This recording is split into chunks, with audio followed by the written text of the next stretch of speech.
The subscriber monument to Frozen Flame is complete, and there's a zombie burning up there. He's trying to get in the shade or something. I've taken the monument structure to be a little bit literal from the name Frozen Flame. So that is meant to be a frozen flame up there. It's a little bit difficult to tell that it's maybe a flame because you can't really see the wool colors. The colors have been dulled a bit. I'm just going to go ahead and kill that zombie because it's bothering me. Take a better look here anyways.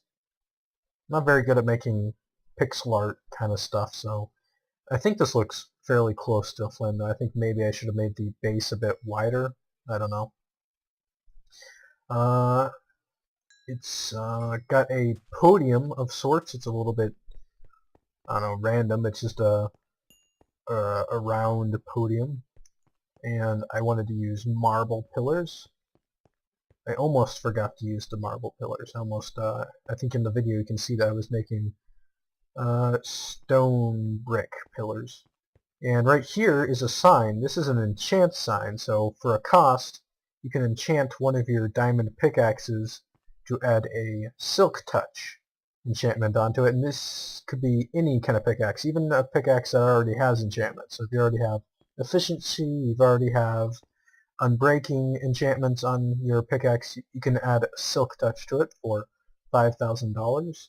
It's pretty expensive, but it is certainly worth it. It is a bit of a pain to get out here, by the way. The location is near the Hunger Games island over here from the coast, so you can find this island on the dime map, or it's west of the capital Kaiserin.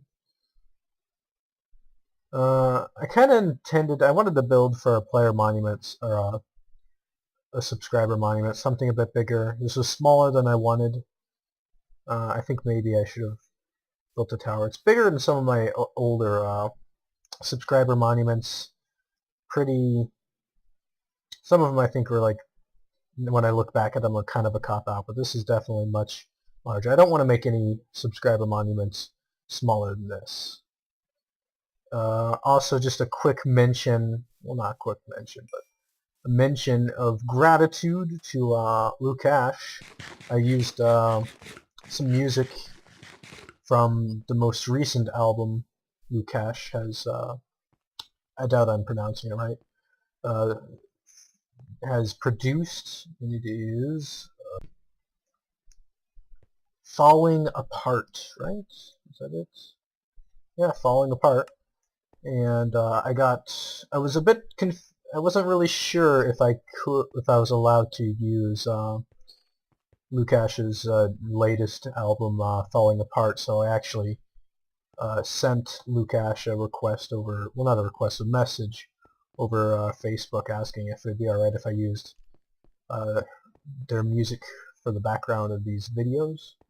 And so that was fine because of Creative Commons and stuff, and only asked that I placed a link in the video description in the video description for this video or any other videos, and that should be there. And I would definitely recommend like looking more into Lukash. Lukash is like one of the better. Well, I don't know. That's subjective, but personally, Lukash is like one of my favorites. Lukash and Room for the Homeless, of all the music that I've sort of sought out for that was Creative Commons to use in these videos, Room for the Homeless and Lukash are like my favorite independent artists. And I even have their music on my iPod, and Lukash actually got some kind of record label thing going on in Texas for the Falling Apart album, actually. This was about a year ago, though. Like 100 albums, like LPs, were produced. So I'm personally looking forward to maybe at some point later in the future buying physical copies of Lukash's music.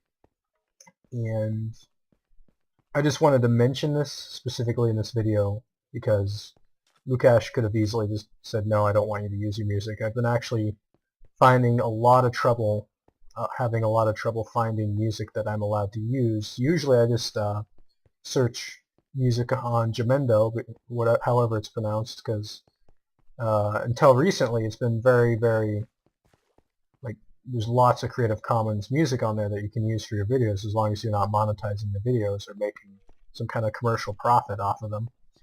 And however, lately, like, most of the artists seem to be using the whatever pro license option now, where you have to pay to use the music.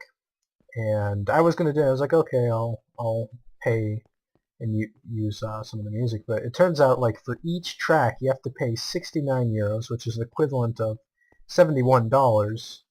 And that kind of makes sense because usually when you pro license, like when you're licensing music for your commercial use, it's in places like bars or in a television or radio commercial, and that's a bit more, high production and expensive. But like for someone like a YouTuber, like there's no way I can pay, $71 to use music. So I just kind of feel like a lot of these independent artists, now that they've had the option to charge people to use their Creative Commons music.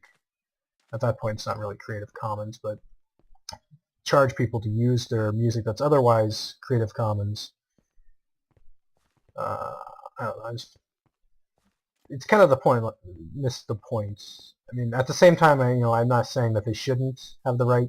Well, they definitely have the right to charge for their music. And I'm starting to ramble, but the point that I wanted to make was I'm grateful that I was allowed to use the music, because otherwise I was actually having a lot of trouble finding enough variety of new good music that's sort of 8-bit electronic that I use for these videos. I was a bit concerned. Anyways, I rambled a lot in this video. Sorry guys. But thanks for watching, and see you later.